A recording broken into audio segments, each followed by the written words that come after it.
Hello friends, Radhe Radhe. Friends, आप सभी को गणगौर पूजा की बहुत बहुत शुभकामनाएं। फ्रेंड्स, होलिका दहन के अगले दिन से ही गणगौर पूजा शुरू हो जाती है और चैत्र नवरात्रि के तीसरे दिन गणगौर पूजा की आखिरी दिन होती है। और आखिरी दिन सुहागन महिलाएं और कुंवारी कन्याएं बहुत ही धूमधाम से इस पूजन को करती हैं।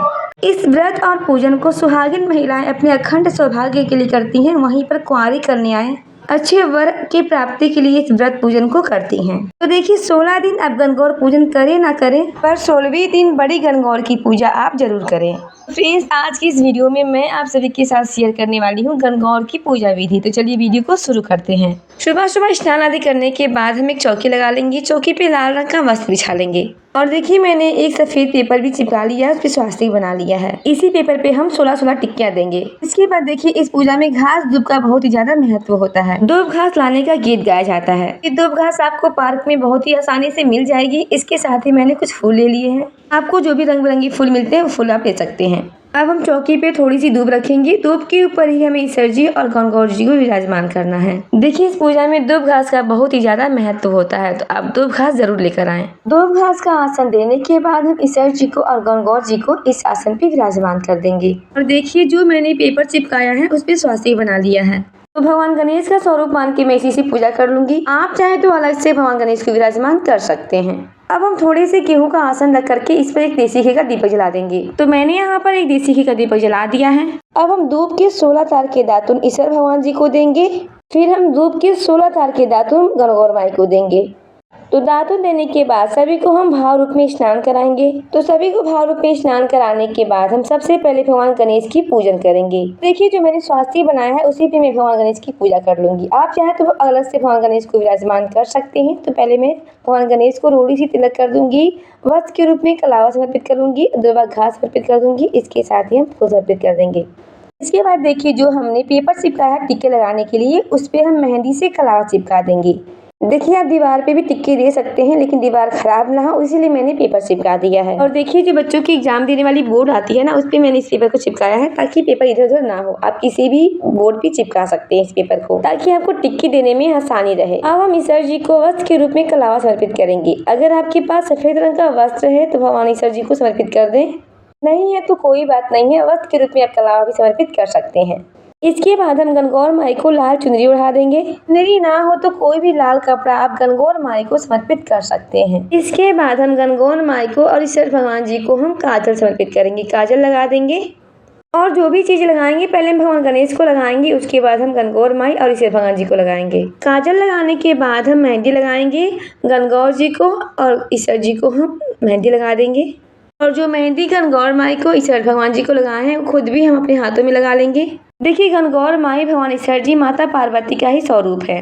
गणगौर माई सुहाग देने वाली होती हैं, इसलिए गणगौर पूजा की जाती है। इसके बाद हम गणगौर माई ईश्वर जी को रोड़ी सी तिलक कर देंगे। तिलक करने के बाद इसके बाद जो हमने पेपर चिपकाई है टिक्की के लिए, उस पर हम सबसे पहले मेहंदी से 16 टिक्की लगाएंगे। जो भी महिलाएं पूजन कर रही हैं सभी अपने अपने नाम के 16-16 टिक्कियां लगाते हैं। तो पहले मेहंदी से, फिर रोली से, फिर काजल से, इस तरह से 3 तरह की टिक्कियां लगाई जाती हैं। टिक्की लगाने का गीत गाते हुए टिक्की लगानी होती है।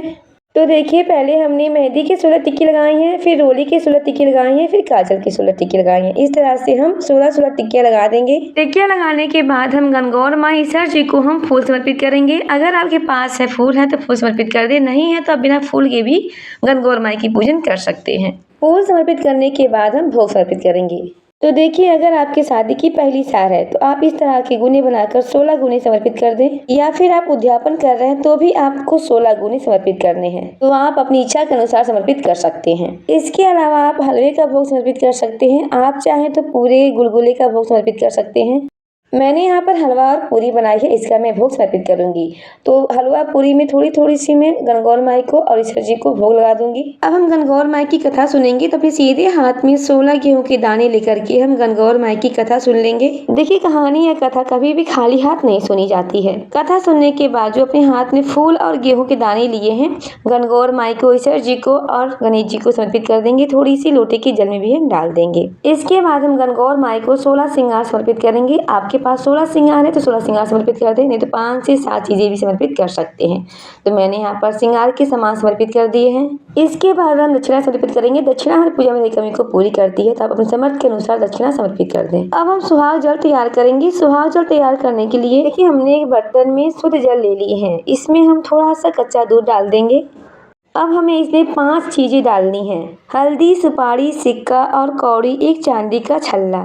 5 चीज़ें हैं, ये 5 चीज़ जल में हमें जरूर डालनी है। इस तरह से सुहाग जल तैयार हो जाएगा। अगर आपके पास फूल है तो थोड़े से फूल भी इस जल में आप डाल दें। फिर हम दूब घास के 16 तार के इस तरह के 2 जूटियाँ बना लेंगे। छाटे लगाने की गीत गाते हुए हमें 16 बार इस तरह से गणगौर माई को, ईश्वर जी भगवान को छाटे लगाने हैं। जितनी भी महिलाएं पूजन कर रही हैं सभी महिलाएं इस तरह से 16 बार छाटे लगाएंगी। तो 16 बार गिनकर आप इस तरह से छाटे लगाएं। गीत गाते हुए आपको छाटे लगाने हैं, या फिर आप मोबाइल में भी गीत सुन सकते हैं। और जो भी आपने श्रृंगार किए हैं, चूड़ी पे, अपनी चुनरी पे, सभी पे आप 16 बार इस तरह से छाटे लगाएं। इसे सुहाग लेना कहा जाता है। इस तरह से हम छाटे लगाने के बाद हम धूप दीप दिखा देंगे। तो सभी को हम धूप दीप दिखा देंगे। धूप दीप दिखाने के बाद हम आरती करेंगे। तो जो आपने दीपक जलाई है उसे भी आप आरती कर सकते हैं, या फिर अलग से कपूर लेकर के आप आरती कर सकते हैं। तो पहले हम भगवान गणेश की आरती करेंगे, फिर हम भगवान ईश्वर जी की आरती करेंगे, गौरा माँ की आरती करेंगे। इस तरह से सभी की बहुत ही प्रेम पूर्वक से आरती कर लेंगे। आरती करने के बाद हाथ जोड़कर पूजा में रही गलतियों के लिए क्षमा याचना करेंगे। अपनी मनोकामना को पूर्ण होने के लिए प्रार्थना करेंगे। इसके बाद देखिए जो हमने सुहाग जल बनाया था, इसमें जो भी हमने 5 चीजें डाली है वो सब हम निकाल के अलग से कटोरी में रख देंगे, क्योंकि जब हम पूजा करेंगे फिर से हमें इसी की जरूरत पड़ेगी, इसलिए हम साइड में इसे निकाल कर अलग से रख देंगे। इसे आप चौकी पर ही रख दें। इसके बाद ये जो सुहाग जल है इसे हम अपने आंगन में ही सींचेंगे। इस तरह से गोल गोल घुमाते हुए, इस तरह से जल बिखेरते हुए हमें सींचना है। आप इसे कहीं खुली जगह पर सींचें। आप चाहे तो अपने आंगन में या छत पर या फिर आप किसी पौधे में भी इस जल को डाल सकते हैं। इस तरह से हमारी सुबह की पूजा पूर्ण हो जाएगी। पूजा के बाद जो भी श्रृंगार के सामान है ये इसमें से आप 2-3 यूज कर लें और दान कर सकते हैं। जो भी भोग प्रसाद चढ़ाई है थोड़ी देर के बाद हम हटा लेंगे, सभी परिवार सदस्यों में हम बांट देंगे। और जो लोटा का जल है हम सूर्य देवता को अर्घ्य दे देंगे। इस तरह से गणगौर माई की पूजा पूर्ण हो जाएगी। पूजा की वीडियो आपको कैसी लगी? वीडियो अच्छी लगी तो प्लीज वीडियो को लाइक कीजिएगा। वीडियो पे नए हैं तो चैनल को सब्सक्राइब कीजिएगा। मिलते हैं एक और नई वीडियो के साथ, तब तक के लिए राधे राधे।